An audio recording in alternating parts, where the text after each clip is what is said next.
Kabanata 20, Frustrated. Dahil sa sinabi ni Marcos sa akin, hindi ko tuloy matanggal sa isipan ko yon. I'm not really conservative. It's just that in the past, I didn't have any boyfriend prospect despite the line of suitors I had. Kaya hindi ko nabisita ang kaisipang yon. Ngayong may boyfriend na at naisuggest ni Marcos yon, hindi tuloy ako matahimik. I have no problem with that as long as you did it with the one you love and on the right age. I'm already 19 and Achilles is my first boyfriend.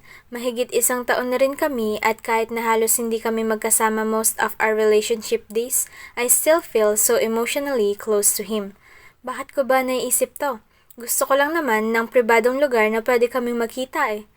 At tama naman si Marco sa sinabi niya, hotel nga ang sa lugar na ganoon. We'll just, stay there and talk, catch up with each other's lives, spend time together.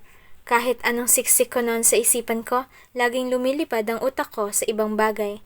Achilles is always reasonable, but he's still human.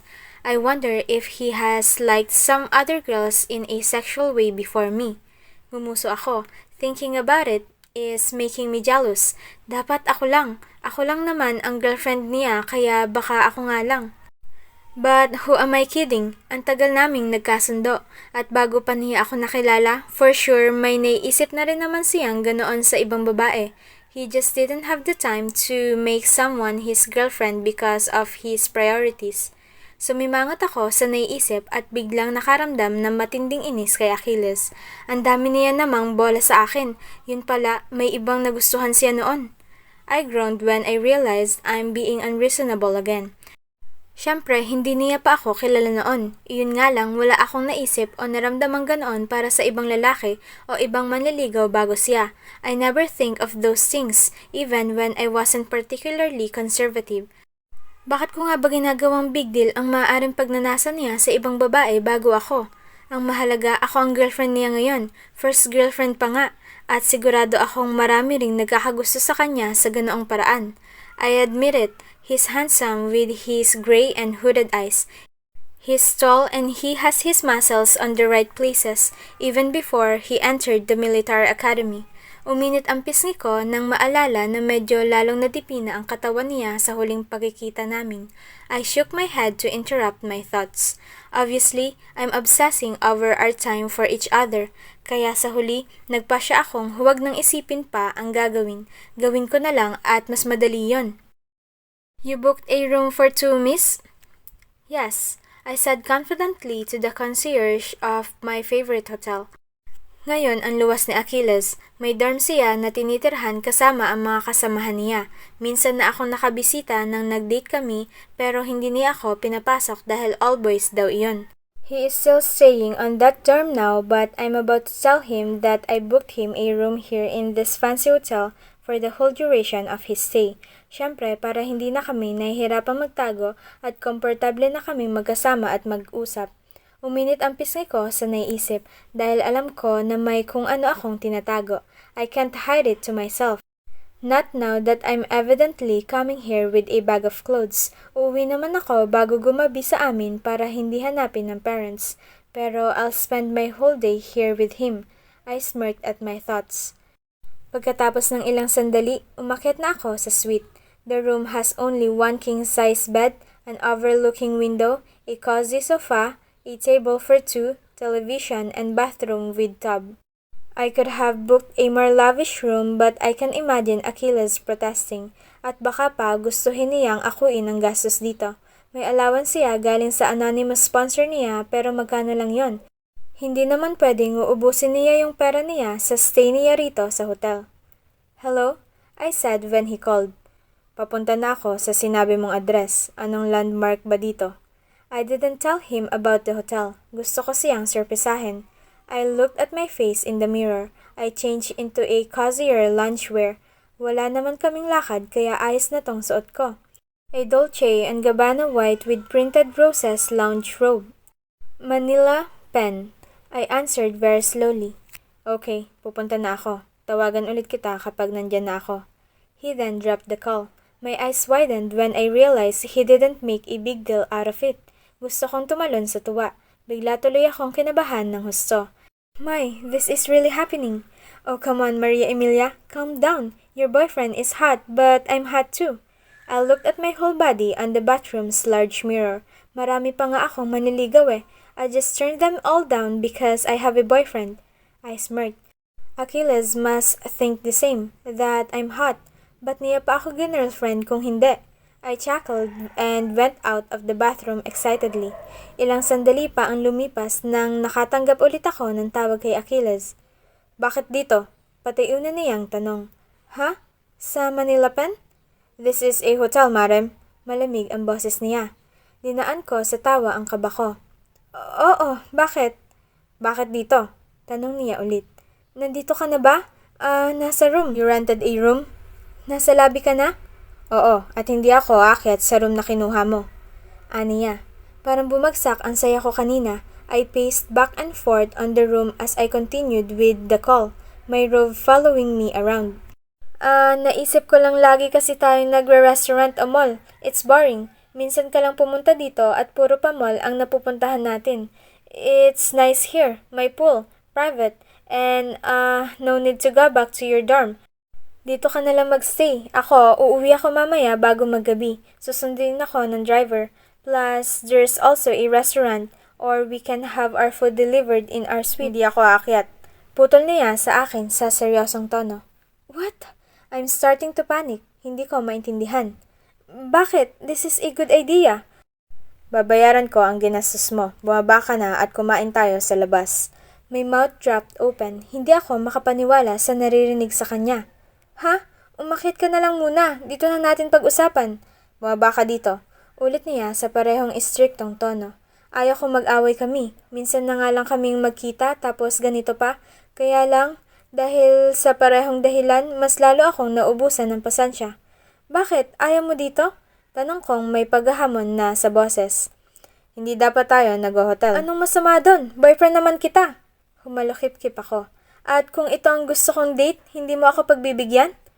Surely, there are other dating places, not this. My blood immediately boiled. Siguro dahil frustrated ako na ang tagal ko tong hinintay, ang pagkikita namin. Inisip ko pa tong mabuti. I obsessed over it. Then suddenly, he is making me feel like it's a bad idea. Anong masama sa hotel? May pagkain, pwede mag-swimming, komportable, privado. They even have a table for two near the overlooking window. We can eat here. Sa labas na tayo kumain, he said in a commanding voice. Mas lalo pa akong nairita. What the heck is his problem? Teka nga, ano bang problema mo dito? I stopped pacing the room. I'm at the edge of my rope. Hindi maganda dahil?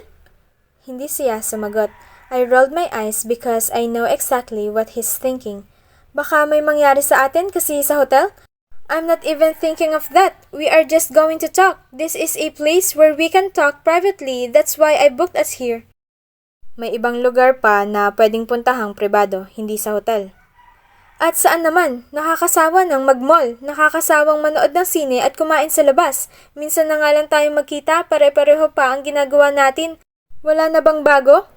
I'll find a way for us to have fun in other place, but not here. Why not here? What's the difference? Bumaba ka na lang at pumunta tayo sa ibang lugar, Maria Emilia. Malamig niya sinabi. Ayoko! Pagalit ko sinabi. Minsan na nga lang tayong magkita, ganito pa ang gagawin mo? I booked this for us. It was my idea. I thought about it for weeks. Tapos ngayon, hindi mo man lang magawang ma-appreciate? Worse, you want me out of here. Eh di huwag na lang tayong magkita. Umuwi ka na lang sa inyo, total sanay na naman akong hindi tayo nagkikita. I then dropped the call. Angry at myself for being mad at Achilles, hinayaan ko ang sarili kong humiga sa kama. Gusto kong bawiin. Nag-aaksaya ako ng oras.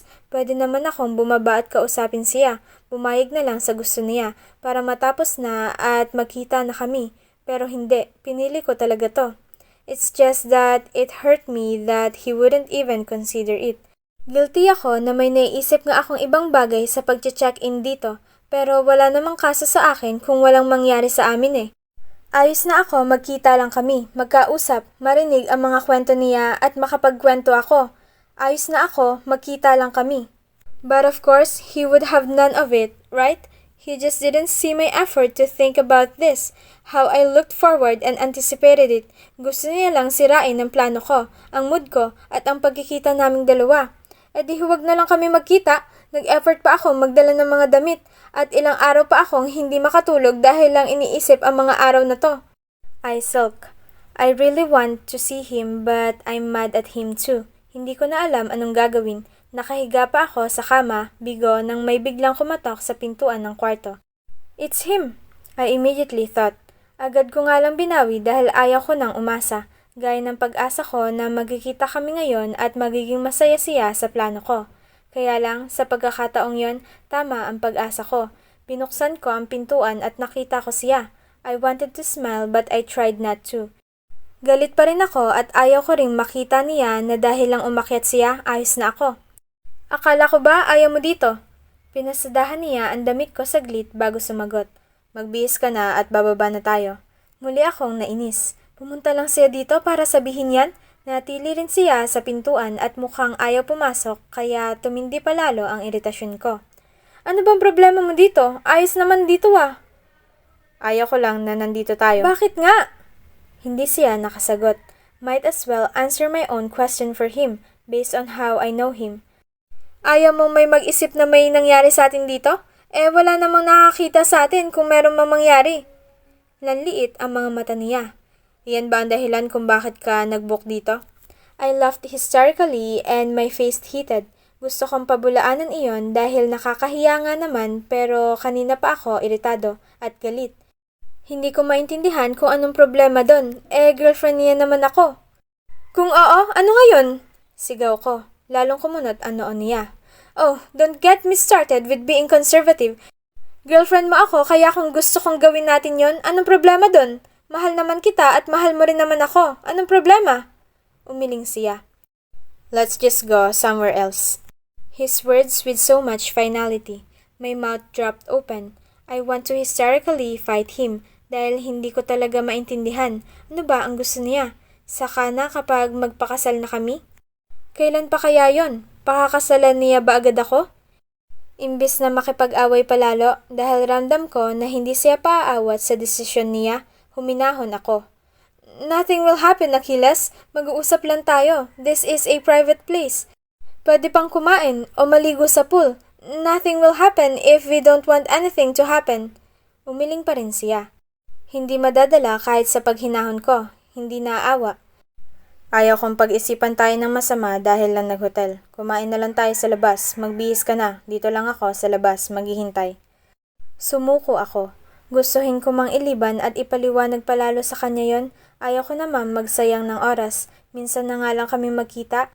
Sa away pa namin binuhos ang oras namin sa isa't isa. Matamlay akong nagbihis at mabuti na lang din ganoon ang desisyon ko. Dahil kung inubos ko ang araw na iyon sa pag-aaway, lalo lang akong mangungulila. He kissed me slowly. Lumabas ang mga kasama niya sa dorm. Nasa common area kami nila at dahil walang tao, malaya kaming naghahalikan doon. I pouted when I remembered that we could have been more private if he only allowed us to stay in the hotel. Ganito lang din naman pala ang bagsak natin, bakit hindi ka pa pumayag kahapon? I pursed his lip and slowly kissed me on the cheek down my jaw. Mas komportable pa doon, aircon pa at may kama. I murmured as I enjoy his kisses on my neck. Iyon ang problema. Aniya at nag-angat ng tingin sa akin, namumungay ang mga mata. May kama. Umirap ako. Ano naman ngayon? His eyes dropped on my lips. I watched his tongue lick his lips slowly before he continued talking. Ayaw ko lang. At ngumisi. What? You're a Puritan? I teased. Sinamangutan niya ako. Hindi dapat basta-basta ang ginagawa yan. Bakit? Sinabi ko bang basta-basta natin gagawin? Mag-uusap lang naman tayo dun ah. Really? You actually admitted that we could do more things there. Ano naman ngayon kung may gawin tayo? Ayaw kong basta-bastang nangyayari ang ganoon. Ayaw mo ba sa akin? He glared at me. Huwag mo akong daanin sa ganyan, Marem. Siyempre, gusto kita, pero magpipigil tayo. Namilog ang mga mata ko. Oh my, you're a Puritan. Shut up. He made me through kissing me again. At siyempre, nagpaubaya ako. I dropped that subject and let it go. kung ayaw kong masayang ang break niya sa away naming dalawa. He paid for my hotel stay even when I barely stayed in it. At kahit anong pilit ko sa kanya na ako na magbabayad kasi ideya ko naman yon, hindi siya pumayag. He left me the money and left before I could even enjoy his company. Ano, sinunod mo ba ang sinabi ko? Si Marcus pagkatapos ng break, nahuli niya akong tulala, kaya siguro iyon agad ang tanong. Nagkibit na lang ako ng balikat, ayaw kong aminin na sinunod ko, pero walang nangyari. I guess it's safe to assume that you did. Sabay hagalpak ng tawa si Marcus. Stop it, Marcus! For sure, hindi lang pag-uusap ang nangyari. Even Achilles will find you irresistible. Lalo lang akong nainsulto ng kaunti dahil sa sinabi ni Marcus. Hindi ko nga lang pinahalata na walang ganon na nangyari. I mean, I got over you, but if you seduce me, baka sumuko agad ako. Umirap ako at pero sa huli, pinilit nang umiti sa sinabi ni Marcus. Kahit paano, siguro ayos lang yon. Magkasama na naman kayo? Biglang sumulpot si Carver sa maniego sa gitna ng usapan namin ni Marcus. I glared at him and just continued writing on my paper. Niligawan niya ako pero gaya ng mga nauna sa kanya, agad kong tinanggihan. Ang sabi ko may boyfriend na ako at dahil ayaw kong aminin na si Achilles ang boyfriend ko dahil takot akong umabot kay mama, hindi ako nagbanggit ng pangalan. He thinks Marcus is my boyfriend. Pinabulaanan ko naman agad pero dahil lagi kami magkasama, ayaw niyang maniwala. Akala ko ba hindi mo boyfriend to? Si Carver sabay turo sa hinlalaki niya kay Marcus. Carver, just leave us alone. Don't be such a loser. What do you mean? Baka ikaw ang loser. I heard Marim's going to the Krillin Ball with Ismael Tanko next year. Ikaw ang boyfriend pero di ikaw ang dala? Carver said insultingly. Umirap ako. Aling parte sa hindi si Marcus ang boyfriend ko ang hindi mo maintindihan, Carver? Napakurap-kurap si Carver at tumingin sa akin. Don't tell me si Ismael Tanko ang boyfriend mo? Umiling ako. At saan mo nasagap yan? I'm bringing Kuya Ramos on the ball. Ismael Tanko said so noong nakita kami last week. I groaned. Akala ko tumigil na sa ilusyon tong si Ismael mula nang di na kami nagkita pagka-uwi ko ng Castellana at nung nagbakasyon siya sa Guam. Now he's at it again. Maybe he meant he'll be going to the ball kasabay sa pag-debut ko. At si Kuya ang dadalhin ko, hindi ang boyfriend ko. Nakibit ng balikat si Carver. Why? Not yet sure of your boyfriend? Nahimigan ko agad ang pangaasar kay Carver. Hit me up if you've broken up with him. I don't mind courting you again. Umiling ako at nagpatuloy na lang sa pagsusulat. I endured more months of not seeing Achilles. Consistent pa rin ang tawagan pero inaamin kong iba pa rin kapag nagkikita. Kaya naman habang tumatagal lalo akong nagiging matamlay. Nandito nga pala ang mga kaibigan ko sa Castellana. Bumisita sila sa Baguio kaya nakita ko sila kanina. He had a short break this week. Nagpasya kaming huwag na lang magkita dahil may family party ako na dadaluhan sa weekend at mauubos ang oras ko sa paghahanda. He had a long break soon so I had no choice but to sacrifice that weekend and just wait for his long break. Kaibigan sa Castellana? Napatanong ako sa gulat. Oo, may bahay daw sina Fred sa malapit kaya inaya niya sila na pumunta. Gusto daw nila na pumunta sa mga tourist spot dito, hindi lang nila alam paano kaya sasamahan ko sila bukas. Nagsusukat ako ng gown para sa party bukas. Hindi ko nga lang maseryoso tingnan ang damit ko dahil mas abala ako sa usapan namin ni Achilles. Teka, sasamahan mo sila? He didn't even ask if he is allowed. Hindi ko lang sinabi dahil alam ko na pwede na naman yon. Bakit niya kailangan magpaalam sa akin? Wala naman siyang gagawin at mga kaibigan niya naman yan. For the first time, I hope that it was his guy friends who went to Baguio. Sino-sino ang kasama nila? At syempre, hindi ako patatahimikin sa weekend. Indeed, my hunch is right. Alana is with them. Bakit pa ba ako magtataka? Sila-sila ang magkakabarkada sa Castellana. Saan naman kayo pupunta? And that's me trying my best to stay calm. I trust him. Ano naman kung nandyan si Alana, hindi niya naman gusto yon. Sa mga tourist spot lang dito, titingnan pa kung kasya sa schedule ang Sagada. Gusto rin nila pumunta doon. Madam, how's the gown? I heard my mom outside of the fitting room. Ayos lang ma. Sagot ko bago ko binalikan sa tawag si Achilles. Kailangan ko na bang ibaba? Si Achilles naman. Hindi pa. Saang tourist spot ba ang iba? Maram? I heard my mom's call again. Sasabihan kita kung saan. Magpapakita rin ako ng pictures, okay? Mukhang kailangan na nating ibaba dahil tinatawag ka na. Hindi ko alam ano ang iisipin ko at ang akala ko hindi ko nagaanong may isip ang nangyari sa hotel, mali ako. Dahil habang kinakabahan ako na kasama niya ang mga kaibigan niya sa Baguio, dumagdag pa sa hinanakit ko ang pagtanggi niya sa akin noon. Kung hindi lang ako abala, baka palagi na akong tumatawag. He didn't fail to send me pictures and messages but still, it didn't stop all my doubts at all. Kaya naman, maghahating gabi nang natapos ang party nang tumawag ako kay Achilles. Ang huling sinabi niya ay lalabas daw sila para kumain ng dinner. The last picture he sent, there were alcohol on the table. Kanina pa ako hindi mapakali kaya nang tumawag ako at boses ni Alana ang narinig ko, naubos na ng tuluyan ang pasensya ko. Hello? Nasa bathroom pa si Achilles. Alana's cold and calm voice reverberated. Hindi na ako nakapag-isip. The very fact that Alana was the one who answered Achilles' phone, I'm done. Hindi ko na kailangan malaman kung nasaan sila. Bakit siya ang sumagot at saang bathroom nasaan si Achilles? All my dark thoughts lorded my mind. The distance, longing, anger, jealousy, and resentment piled up in me. Malayo na nga kami sa isa't isa, puro paalaala namin na nasa pare-parehong lugar. Minsan na nga lang kami magkita. Nagbibigay na nga ako lagi kahit minsan gusto ko nang magalit. Iniintindi ko na nga ang lahat kahit hindi naman ako ganito dati.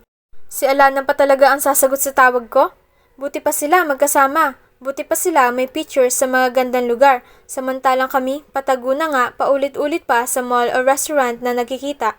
Wala man lang ibang memories. At higit sa lahat, nagawa niya pa akong tanggihan sa hotel.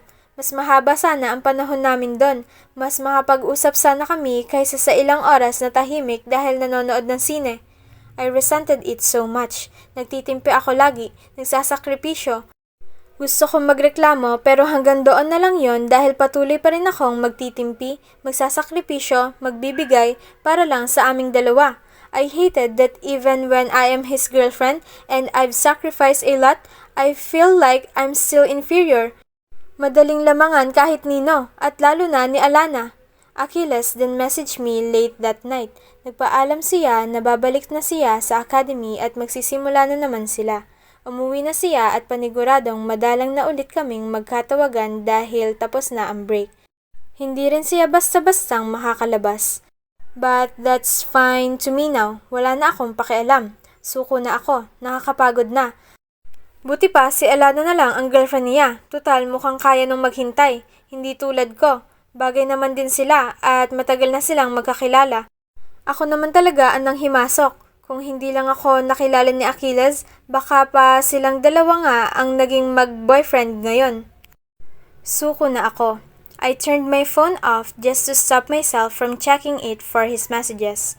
I'm all alone at home. My parents left after the party. At imbes na manatili sa bahay sa bawat gabi pagka-uwi galing school, I repeatedly asked Marcos to hang out with me in the club just so I could stop thinking about Achilles. Sa unang gabi na nandun kami, tahimik pa ako na nanonood sa sumasayaw. I had friends who greeted me. Doon ko inabala ang sarili. Sa sumunod na gabi, hindi na tumalab iyon. Minsan, kahit may kausap ako, naiisip ko si Achilles kaya sinubukan ko nang magsayaw kasama si Marcos. Sa sumunod pang gabi, hindi na rin tumalab ang pakikipag-usap sa mga kaibigan at pakikipagsayaw kay Marcos. Kaya uminom na ako at nakipagsayaw sa ibang lalaki. Are you okay? Marcos asked. Yeah, I'm fine. Sagot ko. Tumawag si Achilles ngayon lang, hindi ka raw nagre-reply. Ngayon lang niya nakuha ang cellphone niya. May problema ba kayo? Oh shit, I forgot that Marcos is some sort of bodyguard for him. Huwag mo na siyang sagutin, Marcos. Hayaan mo na yon. Sabi ko, medyo wala na sa sarili sa mga alak na nainom. And because of that, the next night, I tried my best to contact Nikolai instead. Alam kong sasagutin pa rin ni Marcos ang tawag ni Achilles kaya hindi ko na siya sinama. Oh, he groaned when he saw me drink the tequila straight up. Kumalat sa lalamunan ko ang init ng tequila. Wala akong planong maging alcoholic pero medyo nagugustuhan ko na nawawala sa utak ko si Achilles kapag nakainom. Let me guess, break na kayo? Kitang-kita ang amusement sa itsura ni Nikolai. Umirap ako. Suko na ako. Sabi ko nga, ayoko ng boyfriend na papasok sa militar. Hindi naman ako gaya ni Mama na sunod at naghihintay lang. I'm more than that. Oh, he smirked. Bagay sa'yo, businessman, gaya ko. Inirapan ko ulit siya at uminom pa ng isang shot. Is it safe to say that I'm courting you again? He chuckled. Tigilan mo nga ako, Nikolai. Ayun naman ang totoo. Tama ka. Hindi nga bagay sa'yo ang lalaking may ibang pinagkakaabalahan. Dapat yung tutok lang sa'yo ang mas maganda. Uminom pa ako ulit. Easy, Marem. Saway niya sa akin. Mabuti pa sila nung Alana, may picture sa Burnham Park. Nagsagada pa. O, kami. Saan kami pumupunta? Hindi ko na itinuloy ang hinanakit ko na tinanggihan niya ako sa hotel. Uminom na lang ako para makalimutan yon. Ako? I'm going to the ball this November, Nikolai. Ako. Sa lahat ng babae sa buong Pilipinas, ako. Pupunta ako doon. And yet, I'm here, miserable, because my poor boyfriend who wants to enter the military couldn't even focus on me. Kinagat ni Nikolai ang labi niya habang nakikinig sa akin. Can you believe it? I'm an elite socialite. Dapat nga kinukrucify ako for having a poor boyfriend. Tapos, tatatuhin lang akong afterthought? I'm not a priority? At syempre, hindi ko naman pwedeng sabihin na dapat ako ang priority niya dahil pangarap niya yon. I'll be selfish if I demand that to him. I vented. Hinagod ni Nikolai ang likod ko. I'm trying my best to be a selfless girlfriend. Hindi ako ganito. Nangilid ang luha ko. Nagbago ako. It's for good, but look where it got me now. I'm in pain because I've been selfless. Sana maibalik ko ang dati.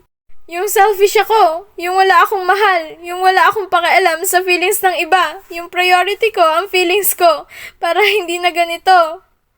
Nikolai then gave me another shot. Parang kani-kanina lang pinipigilan niya ako, pero siguro naramdaman niya na minsan kailangan ko ring ilabas ang mga hinanakit ko. Ang dami kong manliligaw. I turned them down immediately because I'm so loyal to him, even when he's away. Si Marcos nga lang ang kasama ko kasi ayaw kong maisip niya na may ibang lalaki. Pero siya, kasama niya yung Alana na yon. Masaya pa nagtra-travel, samantalang ako. I stopped myself. I didn't want to expose to him how sad I am about what happened in the hotel. But then I guess I'm that frustrated. Hindi ko na napigilan. Inaya ko sa hotel para bagong environment naman. Tumanggi pa? Nikolai looked surprised. You're kidding me. You are so hot. He didn't do that. You're kidding me. Tumayo ako at hinawakan si Nikolai sa kamay.